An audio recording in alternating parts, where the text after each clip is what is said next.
Monsieur le maire, bienvenue dans C'est-à-dire. Pour ce dernier C'est-à-dire avant la pause estivale, on part pour une série de questions. Déjà, pas de second tour aux élections législatives dans votre circonscription, soulagé? Oui, c'est un excellent résultat grâce à la mobilisation des habitantes et des habitants de Colombes, Villeneuve et Gennevilliers, puisque le meilleur résultat est à Gennevilliers avec 75% pour Elsa Faucillon, et en même temps extrêmement inquiet par le résultat national. Donc j'espère qu'il va y avoir des fortes mobilisations. Moi-même, je vais m'engager cette semaine dans quelques circonscriptions pour aller aider à la mobilisation, pour empêcher l'extrême droite d'avoir tous les pouvoirs. Autre question. À partir du 1er janvier 2025, les véhicules critères 3 seront interdits au sein de la zone à faible émission, la ZFE. Alors, combien de véhicules classés critères 3 à Gennevilliers? Plus de 3000, je crois que c'est 3800, puis on en avait beaucoup plus encore en critères 4 et 5. Donc c'est beaucoup de voitures. Et bon, pour l'instant, on annonce l'application de la ZFE au 1er janvier 2025 par la métropole du Grand Paris et par le gouvernement.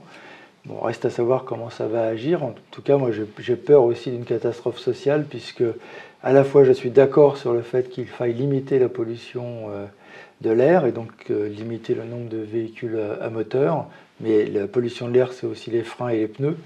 Et les véhicules à électricité, s'ils ne polluent pas l'air, font beaucoup de fibres dans l'air par le freinage et par les pneus parce qu'ils sont plus lourds, et les véhicules hybrides aussi. Et il nous faudrait plus d'aide aussi pour aider les couches populaires et les couches moyennes d'ailleurs à changer leurs véhicules. Alors vous avez lutté pour l'attribution de ces aides. On a obtenu des choses, on a obtenu des crédits, on a obtenu des aides un peu plus fortes de la métropole, de l'État et de la région.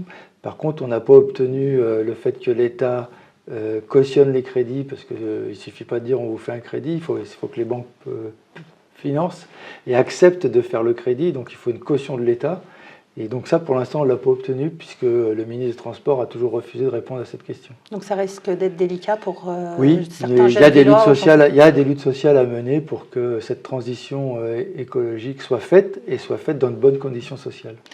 La compétence sur la mise en œuvre de la ZFE a été transférée au président de la métropole du Grand Paris à votre place. Pourquoi? C'est l'État qui l'a décidé. Moi, je n'avais pas signé la ZFE parce que j'étais pour moi un moyen d'obliger l'État à prendre des mesures sociales. Donc maintenant, on m'a retiré toute capacité à peser, en tout cas, sur la mise en œuvre de la ZFE, puisque c'est la métropole qui le décide. Donc c'est l'État qui centralise les pouvoirs. C'est embêtant pour la ville? C'est surtout pour les habitants, parce que c'est un moyen de protéger les habitants et un moyen de lutte pour obtenir une action sociale. Donc c'est un moyen qu'on nous a retiré, il faudra se mobiliser davantage.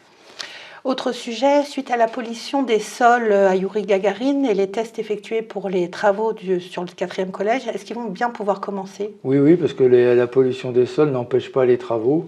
Les sols pollués vont être retirés et donc les travaux vont commencer début 2025. Le regroupement des enfants sur les centres de loisirs à Langevin et Joliot-Curie se passe bien? Pour l'instant, oui. Alors, ce n'est pas les meilleures conditions. Ce serait mieux qu'on ait fini le nouveau centre de loisirs, ce qui se fera en septembre 2024. Et donc, il reste plus beaucoup de temps maintenant pour patienter. Mais c'est mieux que de laisser des enfants sur un territoire pollué, même si ça n'a eu aucune conséquence jusqu'ici. Ça va aller pour cet été? Ça ira, oui. L'été au Céline commence le 6 juillet pour 3 semaines. Est-ce qu'il y a des originalités prévues? Déjà, l'originalité, c'est qu'on maintienne, vu les agressions qu'on a sur notre budget communal. Et puis, on va le faire sous l'auspice des Jeux Olympiques. Et donc, il y aura beaucoup d'activités autour de ces questions-là. Puis, on aura toujours nos 2 bassins, des Jeux et un bel accueil de l'ensemble des familles gennevilloises. Alors justement, en parlant des Jeux Olympiques, la flamme passe le 24 juillet sur l'avenue Gabriel-Péri. Alors au vu des tarifs pour assister aux épreuves des JO, est-ce que vous, sur la ville, vous avez prévu des animations spécifiques? Alors d'abord, je précise que la flamme passe à Gennevilliers, mais c'est financé par le département des Hauts-de-Seine, donc nous n'avons pas mis d'argent. Nous mettrons de l'argent sur l'animation autour, justement, de votre question, comme l'animation autour du passage de cette flamme, où il va y avoir des clubs, des activités culturelles. Nous allons avoir le musée en lien avec Beaubourg, qui fait une animation culturelle sur cette question des jeux et de la culture. Mais il va y avoir aussi plein d'autres choses qui seront faites.